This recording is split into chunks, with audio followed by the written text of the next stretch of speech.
Pembagian bantuan sembako bagi warga terdampak corona dilakukan Direktorat Intelkam Polda Sulawesi Selatan.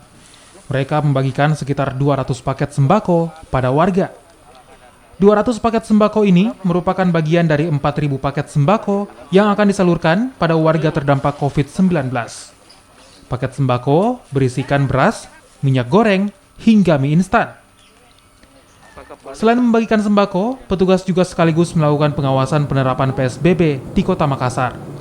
Mereka akan langsung melakukan teguran bagi warga yang melanggar aturan PSBB. Di kegiatan kami ini memberikan sembako kepada warga yang terkena dampak daripada COVID. Pemilihan warga yang mendapatnya itu tidak dari apa?